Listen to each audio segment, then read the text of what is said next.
E começa aqui. Segunda Popular. Segunda Popular.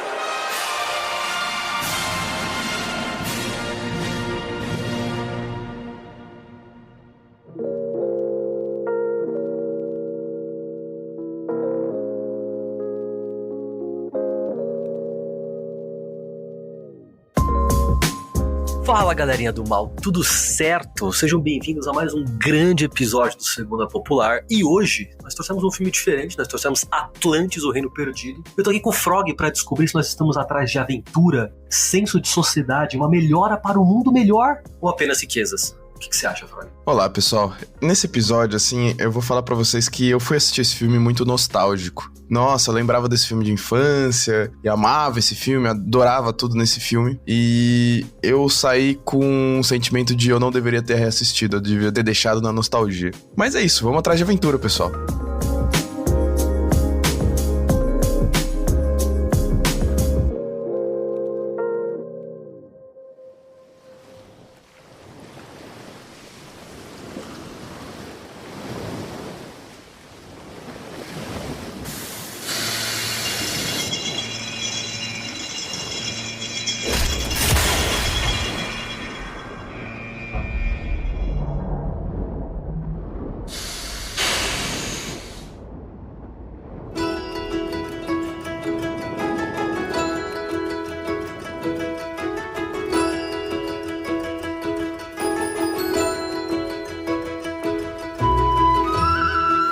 É interessante que esse filme, a galera lembra, mas tem gente que simplesmente não viu. Então, caso você não tenha visto, ele é um filme de 2001, da Disney. Um filme flopadíssimo, assim, todas as ideias de sequências e de bonecos e qualquer coisa foram por água abaixo, porque ele não vendeu o que tinha que vender. Mas é um filme bem inovador pra época, assim, ele traz bastante animação interessante, ele é dos mesmos criadores do Corcunda de Notre Dame. E, enfim, acho que em 2000 a gente tava num momento muito diferente de humanidade, talvez. Eu sinto que a gente era mais positivista com o que a ciência pode fazer um pouco. Assim, na verdade, o mundo pré-Torres Gêmeas, eu diria, às vezes, é bem diferente do que a gente vê hoje. Mas não sei, acho que o contexto dessa época é bem particular, assim. Pra quem não assistiu o filme trata da história do Milo, que é um cientista, né, um linguista, especificamente falando, que tem uma proposta, né, de início do filme de achar a cidade perdida de Atlantis. E ele vai atrás de financiamento do Museu Britânico para financiar essa expedição, né? Porque é uma obra que retrata também o século XIX, né, na Inglaterra. Então ele é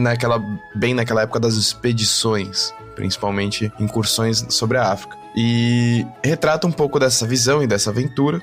E no final ele é rejeitado, mas ele consegue financiamento por um desconhecido bilionário. E aí eles partem em direção a descobrir a cidade de Atlantis. Eventualmente descobrem a cidade de Atlantis, que na verdade era uma civilização muito mais avançada que a sociedade deles. Enfim, né, tem vários plot twists aí, a gente pode falar mais sobre isso, porque afinal é um filme de 2000 e pouquinho. Então não tem mais esse negócio de spoiler. Mas basicamente é um filme de ação e aventura. Acho que você falou um ponto que, na verdade, tem muita coisa que trabalha até hoje, né? Essa visão imperialista mesmo, de como o desconhecido, né? Seja uma nação, uma tribo, um povo, né? Como essa exotificação do desconhecido perante a gente, né? Perante o ocidental, muitas vezes, mas o europeu. Essa vibe de vamos ver as mágicas e as loucuras que tem nessas terras distantes, né? E a gente, filme de aventura nessa vibe desde Indiana Jones, mas na verdade Tintin já trabalhou com isso, Tomb Raider, Indiana Jones, Uncharted, esses filmes de aventura em lugares distantes, né? E é interessante que é essa visão bem eurocêntrica mesmo, né? De ir lá e descobrir o que tem de da hora, o que tem de místico, o que tem de diferente, essa animalização do processo, né?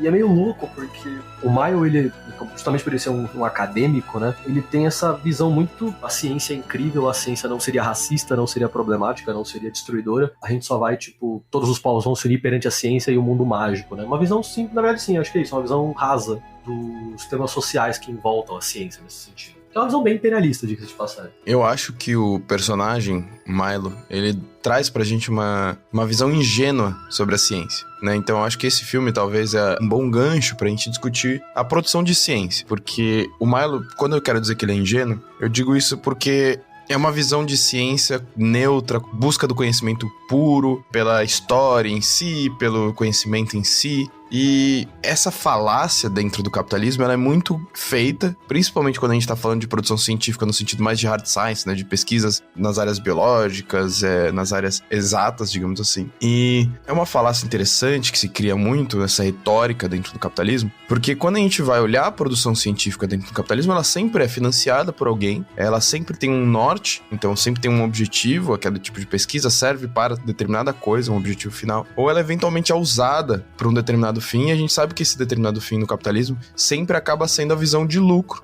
exploração dentro do capitalismo. Então a ciência nunca é neutra, né? Ela tem um lado de quem a financia, tem um lado de quem a produz, né? Mesmo que seja inconscientemente, né? Às vezes as pessoas esquecem disso, as pessoas muitas vezes focam numa coisa muito... Não, mas essa ciência aqui, essa pesquisa aqui, não tem uma grande empresa financiando, mas a pessoa que está fazendo a pesquisa tem um viés dela, tem a perspectiva dela. Então, eu acho que o Milo representa essa ingenuidade desse tipo de pensamento, de como se a ciência não tivesse lado, como se ela fosse neutra, e como se uma pessoa que está financiando, né, no caso do filme financiando a expedição, fosse assim, não, eu tô financiando porque eu quero ver a ciência ir pra frente, né, eu quero nutrir a ciência. Quando na verdade, né, ao decorrer do filme a gente descobre que o bilionário tinha um belo objetivo, que era vender o cristal que eles acham em Atlantis. Então, nesse sentido, o filme retrata bem isso. Tipo, porque o Milo é retratado como ingênuo no próprio filme, né? Você já de início, assim, primeira cena do filme, o Milo já é zoado por ser essa pessoa ingênua.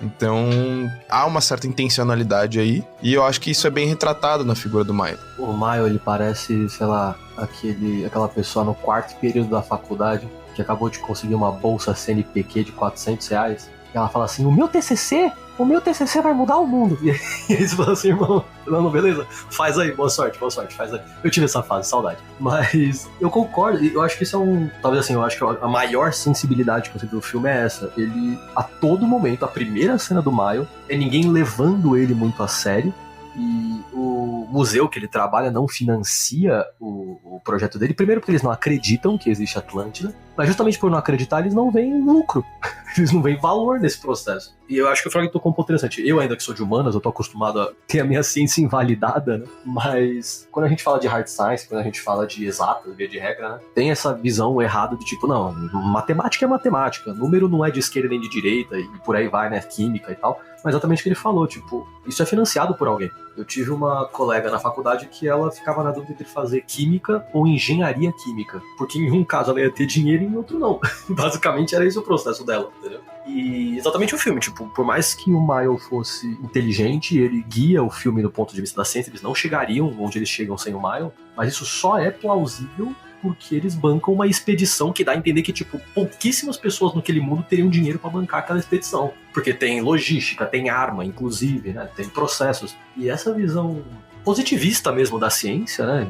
Até um lance de darwinismo social que tem, né? De levar sociedade aos povos distantes e por aí vai. É uma coisa muito do século XX, XIX, né? Bastante do neocolonialismo, mas é algo extremamente presente até hoje, assim. Até numa visão, trazer um pouco pro Brasil, que eu acho que tem um pouco esse caso, né? De achar que, tipo, o que falta na favela é sociedade, mas a gente tem que levar a sociedade pra favela, e não, a sociedade já tá lá, a favela já é uma sociedade. Mas essa discussão, vamos dizer assim, rasa e utilitarista desse processo, mas eu coloco isso, o ponto alto do filme é que eu sinto que desde a primeira linha de roteiro eles já sabiam que isso era uma pilha que o personagem teria que aprender a mudar ao longo do processo dele. Tanto que, acho que esse é o ponto que eu mais gosto, assim, a arte, pra quem não conhece, só desse contexto rápido, a arte é do Mike Mignola, que é o mesmo cara do Hellboy, né? Eles gostavam muito, os artistas gostavam e eles começaram a tentar fazer igual. Eu falei assim, mano, já que nós vamos fazer muito parecido, chama o Mike Mignola pra ele, né, chefiar esse processo. E o Mike Mignola trabalha muito essa linha do Hellboy, principalmente do desconhecido, de uma pira meio exótica, uma pira até cutuliana, né, em algum sentido. E Atlantis tem muito essa vibe. Ao mesmo tempo que, tipo, é um pouco esquisito a estética dos personagens de propósito, pra mim, pelo menos, os personagens desse filme são inacreditavelmente cativantes, assim. Você gosta muito do grupo que tá com ele, né? Um grupo muito interessante. E em nenhum momento eles escondem, eles falam com todas as letras assim, mano, a gente veio pra cá pra ficar rico. Foda-se qualquer coisa, foda-se a ciência, foda-se a sociedade, foda-se o senso de sei lá o que você tem. O único cara que tá ali por alguma coisa maior é o Mile, e ele entende depois que ele que tá errado. Eu acho que esse retrato que você colocou dos personagens e tudo, pra mim é a grande questão do filme, assim, no sentido de é um filme no final, né? A gente tá puxando esse lado da ciência, mas o filme em si é sobre colonialismo. É uma época desse neocolonialismo, eles retratam essa época e eles retratam esse processo, né? A gente tem os britânicos com uma expedição enorme, militarizada, indo para um lugar, chegando, encontrando uma sociedade que eles desconhecem, que é mais avançada cientificamente e tal, que sofreu um desastre, que dá a entender que é como se fosse quase que eles tivessem disparado uma bomba atômica, quase, né? Tem essa nuance também no filme, mas que sofre hoje as consequências das guerras locais, que sofre até hoje as consequências dos confrontos bélicos locais. E aí chegam os britânicos lá e vão roubar o maior recurso natural daquele povo. Isso, então, é uma grande história sobre neocolonialismo, sobre imperialismo. Eu acho que esse filme retrata muito bem isso, mas eu acho que talvez, assim, o final não me agrade muito exatamente porque tem um final muito feliz, assim, nesse sentido. Quase como é possível conciliar as duas coisas e não sei o quê. E eu acho que a história retratada desse filme sobre essa visão colonial e tal é uma reflexão legal, porque quando a gente tá olhando pro processo, né, do neocolonialismo na África e as consequências disso, como isso traz até hoje, isso é um processo que sofre uma tentativa de apagamento histórico, basicamente, né? A gente vê hoje, principalmente com os processos de migrações do continente africano para a Europa, com a extrema-direita tendo uma reação muito forte a isso e tentando tratar isso como se os problemas disso fossem culpa das populações locais. Então, tipo, essas pessoas vêm pra Europa porque eles são bárbaros, ficam lá fazendo guerras civis, tem instabilidade, tem fome, então eles vêm pra cá em vez de consertar os problemas deles, então a gente tem que mandar eles de volta. Esse é o discurso da extrema-direita, principalmente na Europa. E a gente tem uma tentativa de apagamento histórico do que a própria Europa fez com esses países ao longo do século XIX e do século XX. Não coincidentemente, muitos países da África só tiveram a sua independência no século XX. Não à toa, esses países estão em situação de sofrimento social, de vulnerabilidade social até hoje. E tentar apagar isso, tentar apagar esse histórico de colonialismo é hoje uma retórica muito perigosa, principalmente. E eu acho que esse filme, quando ele faz essa narrativa imperialista, neocolonial, tratando dessa forma meio... Porque Atlantis, eles não dão muito bem a entender onde fica, né? Eles em nenhum momento falam onde fica Atlantis, mas... E eles põem várias referências de vários lugares diferentes, então é uma mescla de vários lugares e tal, e você fica meio sem saber onde é. Mas pra mim fica muito claro que é exatamente essa função de ser um lugar que poderia ser qualquer lugar que os britânicos fizeram sua expansão colonial. E lembrando que os britânicos foram os maiores colonizadores, assim, do mundo inteiro. Então, tinha até aquela expressão que o sol nunca se põe no Império Britânico. Então, é uma representação interessante disso, né, do passado colonial britânico, mas também eu acho que é uma discussão importante. Por isso que eu falei, assim, eu preferia ter ficado um pouco na nostalgia, porque o final me desagradou bastante. O filme em si, né, tem uma estrutura narrativa que eu também não gostei, porque ele foca muito no processo de chegada em Atlantis e menos nesse processo de contato com a civilização, de mostrar o que é Atlantis, dessa reflexão sobre, né, o colonialismo e tal. Eu não gostei muito disso, mas eles colocam uma visão um pouquinho crítica sobre o histórico colonialista britânico. Eu gosto de pensar isso, pelo menos. Eu concordo com a linha de que, tipo, eles mostram um pouco Atlântida, né? Sei lá, mais da metade do filme é pra chegar lá e quando eu fui ver o documentário, eles falam, tipo, na verdade o filme inteiro era a aventura, eles iam chegar em Atlantis faltando, sei lá, 10 minutos, porque não era o lance. O que é uma pena, porque, tipo, é legal a aventura, eu gosto, e é onde a gente desenvolve o grupo, mas Atlantis, pra mim, é onde o filme cresce, assim, tudo, na verdade, né? Eu acho que como as pessoas são retratadas é interessante, a estética, a fauna que eles têm, né, a tecnologia, e até pra gente falar um pouco, que é isso, eles são uma coisa multicultural, que lembra um pouco de tudo, né? Mas como os caras que chegam lá são britânicos, a gente lembra um pouco da Ásia e da África, né? Bem neocolonialismo. E até para trabalhar isso, o Frog comentou, tipo, neocolonialismo, os países que estavam sobre o regime britânico, tem país que estava no regime britânico até 1960, até 1970, tipo, tem país que ontem, tá ligado? A mãe da gente já tava viva quando esses países realmente conseguiram uma independência, né? E até pra citar um pouco do Sankara e outros personagens do processo africano especificamente, mas o asiático também tem um pouco, do Ho Chi Minh. O processo de libertação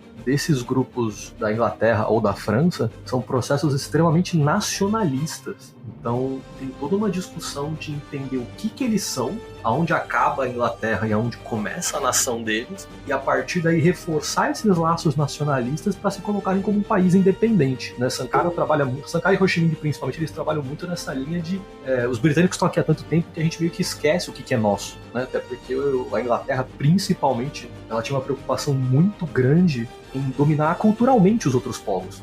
Então era, vai comprar chá sim, seu filho da puta. Vai comprar chá e vai comprar ópio e vai gostar. Então tinha toda uma linha de entender o que fazia sentido pra eles ali, pra depois começar a libertação. Eu falo sempre do caso do Egito também, que o Egito tem a sua independência e continua sendo oprimido. Então o Egito ele tem um processo de independência, na verdade, de mais de 20 anos. O Egito realmente liberta da Inglaterra 20 anos após o início da independência dele. E assim como Atlantis, a gente vê no filme e vê na vida real, tipo, sim, esses países se libertaram e eles têm incontáveis sequelas sociais, assim. O Apartheid foi um exemplo prático na África do Sul, mas em todos, assim, países com guerra civil, países com extrema pobreza, países com tráfico de armas, tráfico de pessoas nesse processo, e a gente não pode tirar isso da conta do colonizador. E o ponto que eles trazem no filme, que é o que eu acho que eu gosto, é que os Atlantes, eles não falam a própria língua, eles não sabem ler a própria língua, no caso, né? Então é interessantíssimo, assim, é um povo que foi boicotado da sua própria história. Eles se comunicam, eles entendem mais ou menos o que acontece ali, né, porque eles estão vivos, mas eles não têm acesso à própria língua e à própria cultura deles. Apesar do final ser meio Pocahontas, né, tá ligado?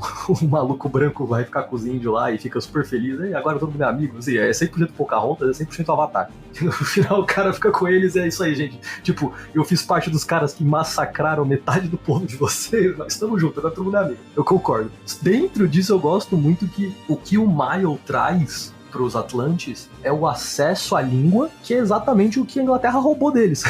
Teoricamente, eles perderam esse acesso à cultura, mas a Inglaterra guardou nos museus britânicos, que é onde tudo fica guardado. Então, o britânico sabia mais da cultura de um povo do que o próprio povo. E outro dado aleatório, mas que eu gosto muito, que eu acho que ele fica bem, tipo, o maior centro de pesquisa de Machado de Assis da humanidade fica na Inglaterra, não fica no Brasil, tá ligado? Os ingleses sabem muito mais e gostam muito mais de pesquisar Machado de Assis do que a gente. E eles são fissurados por essa porra, e é isso, tipo, eles sabem, infelizmente, nesse processo, não é que eles sabem mais, mas eles têm mais contato, mais dinheiro e mais coisa da nossa cultura, porque eles roubaram em muitos sentidos, do que o próprio povo, né? Essa relação de que a gente vê muito em Pantera Negra, né? Que tem isso de roubar a cultura alheia e a cultura se voltar no afrofuturismo, né? O filme não trabalha tanto quanto eu gostaria, mas os pedacinhos disso pra mim é incrível, assim, essa relação de roubo de cultura, que é uma coisa que a gente não fala tanto.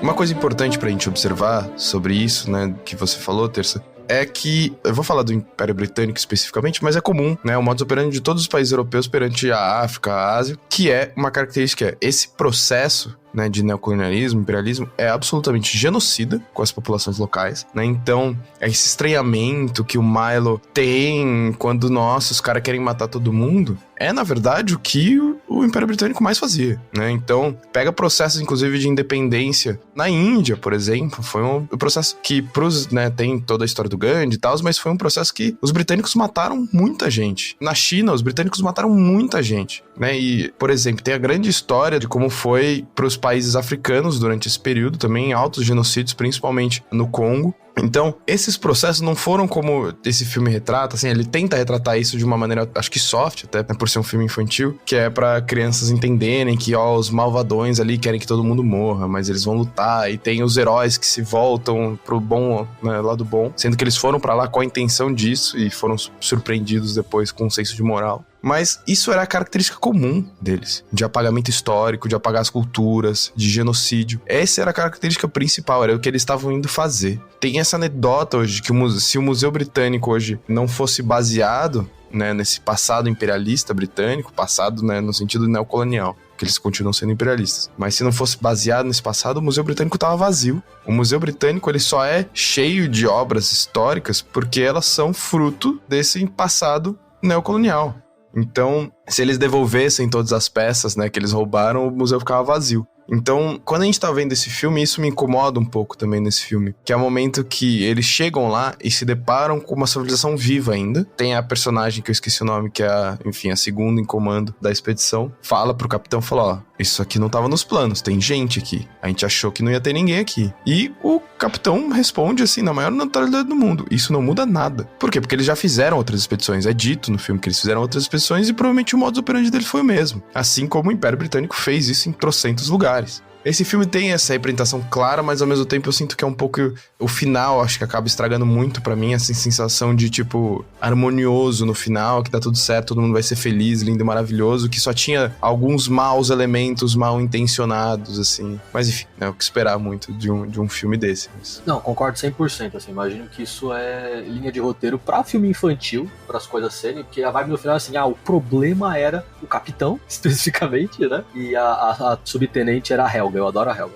E tipo, o problema era eles dois, tá ligado? Todos os outros personagens que também traíram a gente, também pegarem armas e também bateram em pessoas. Não, eles mudaram de ideia e tá tudo certo. Mas tudo bem, eu entendo ali, mas concordo. Passa essa sensação de que não foi literalmente o modus operandi de um país perante diversos outros países. E pra mim, a melhor cena do filme pra mim é quando o Mile descobre a reação de todo mundo que não é o Maio, tipo assim, mano, você não sabia? Tá ligado? Tipo, mano, a gente tem um bando de arma aqui, tá ligado? A gente trouxe... Por que nós vamos trazer arma pra uma expedição científica, tá ligado? Tem um bando de arma, a gente trouxe explosivo, tá ligado? Você acha que isso aqui se paga como? Que tipo de coisa você achou que pagava isso aqui, tá ligado? E o capitão fala exatamente a frase que o Frog falou. Se a gente devolver todas as peças, o Museu Britânico ia estar vazio. Ele tem plena consciência do que ele tá fazendo, tá ligado? Quando o Maio fala, não, é a fonte de poder, se a gente tirar, talvez eles morram de fome. Ele falou assim, caralho, então a gente cobra o dobro. Olha que foda. Então eu acho muito louco, porque assim, não é que ele é malvado na vibe... É um mercenário, na verdade, não é isso. Não é malvado por ser malvado, ele faz o processo dele. E aí pra gente fechar, vou trazer aqui uma contribuição da Bebel. A Bebel não conseguiu estar com a gente hoje, mas ela trouxe uma contribuição que eu gostei muito quando ela falou, que quando a gente fala inclusive de meio ambiente em algum processo, né? Que é essa visão muito utilitarista das outras culturas, né? Isso não tem no filme, mas assim, os britânicos viam todos os chineses, os indianos, como sub-raça. Isso eles acabam não colocando no filme, mas assim, eles não viam um ser humano ali, eles viam uma sub-raça. Mas entender, tipo, o que tem naquele país que é útil pro meu e ponto. O lance da guerra do ópio na China foi um caso. Na Índia tinha muitos produtos que eles pegavam também, mas essa visão imperialista de a outra cultura só me serve quando tem algo útil ao que eu imagino que é cultura. Não como um processo diferente de troca, de relação, enfim. A gente fala, na verdade, a história da humanidade, né? Os portugueses vieram pro Brasil buscando ouro, originalmente buscando especiarias, porque eles acharam que era a Índia, né? E, mano, o resto foda-se. O resto é matar gente, o resto é se importar com o que tá acontecendo. E esse foi o ponto da Bebel, assim, tipo, sim, é uma visão imperialista, mas até hoje a gente faz isso. Quando a gente olha a nossa relação atual do Brasil com a cultura indígena, não é tão bizarro você ouvir frase dos reacionários, né? Que é tipo assim, porra, vai lá com a galera, com a aldeia tal e, tipo, dá um carro pra eles, ou eles querem trabalhar, né? Tipo, o auge que uma pessoa indígena pode ter no Brasil é querer parecer com uma pessoa branca, né? Essa relação reacionária da visão da cultura indígena, que é extremamente presente até hoje, de passagem. Eu acho que assim, falei, eu preferia que o filme tivesse ficado na nostalgia por causa disso. Me decepcionou um pouco, eu diria assim, sabe? Eu acho que eu fui com uma visão muito nostálgica. Mas é um filme legal pra ter essa discussão, né? Eu acho que ele é um bom filme pra, por exemplo, dar um começo de uma aula sobre neocolonialismo, imperialismo. Eu acho que dá pra fazer alguma coisa com esse filme, tem uma discussão aí que dá pra ser feita.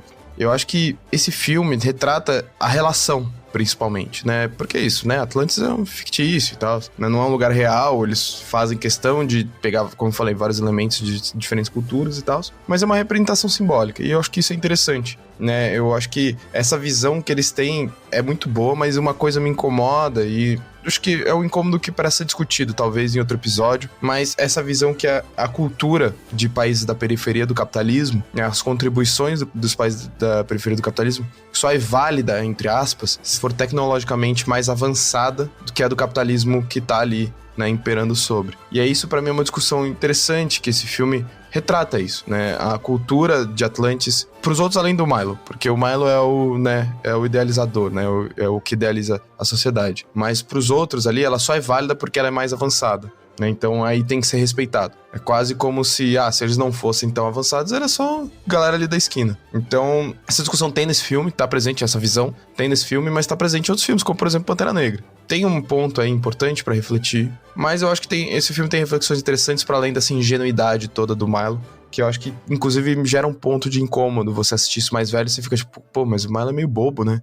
Mas tá tudo bem. Acho que esse filme, pra quem nunca assistiu, assista com essa visão e tal, mas eu não acho que é uma das grandes animações. Acho que tem animações muito melhores pra assistir, muito mais legais, muito mais divertidas e até com roteiros melhores, mais bem elaborados. Mas é divertido, assim, é uma experiência legalzinha de ver. É isso, pra gente fechar, assim, eu acho que tem... É que a gente, pra quem não lembra, né, pra quem não sei quanto tempo as pessoas acompanham a gente aqui, mas o nosso primeiro episódio é sobre imperialismo com Adão Negro, com um filme incrível. Mas, na verdade, assim, imperialismo é um tema muito amplo, que eu penso, assim, mais uns 5 ou 6 filmes, assim, que a gente consegue trazer pra falar de imperialismo, mas falar de outras coisas, né? Acho que Adão Negro a gente tocou em alguns pontos, aqui a gente falou um pouco sobre cultura, especificamente, e imperialismo britânico, mas, assim, como a gente citou aqui, tipo, dá pra falar das experiências da África, das experiências da Ásia, tem Tintin, tem Tomb Raider, tem Uncharted, tem Distrito 9, que eu acho que dá pra trazer algum dia também, que é muito bom. É um tema que dá pra trazer várias vezes, e concordo com o Frog, assim, eu acho que é um filme que ele não envelhece tão bem, depois de mais velho você vê que ele é muito apressado, dá uma cansada, assim, um pouco no processo. Eu gosto muito, principalmente da arte, assim, acho que é um filme impecável, e não vai ter continuação porque flopou, então, assim, vejam, se divirtam, e é um tema que eu gosto. Quando a gente fala um pouco de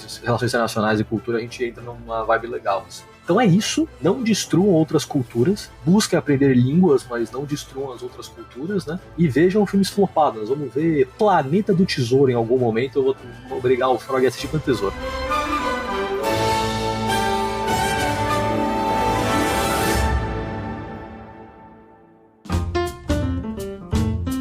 Bom, então muito obrigado por terem ouvido esse episódio, mais um episódio do Segunda Popular aqui com a gente. Eu queria sempre lembrar que nós somos um coletivo de marxistas-leninistas, de produtores de conteúdo na internet, e você pode achar todas as nossas informações aqui no link ao lado, se você tá no Spotify, se tá qualquer outro agregador, ou só pesquisar Soberana, tem nos links também nos nossos Instagrams e tudo que vocês podem encontrar lá. Então, obrigado por ouvirem mais esse episódio do Segunda Popular. Não esqueça de seguir as redes sociais do podcast para acompanhar nossos lançamentos futuros, e também acompanha nossas redes sociais aqui, né? Eu sou o Frog, quem tá falando aqui comigo é o Terça, nossa produtora é a Ana, nosso editor é o Nate, então siga nossas redes sociais também, acompanhe nosso conteúdo e também não esqueça de avaliar o nosso podcast e seguir nas plataformas de áudio que você escuta.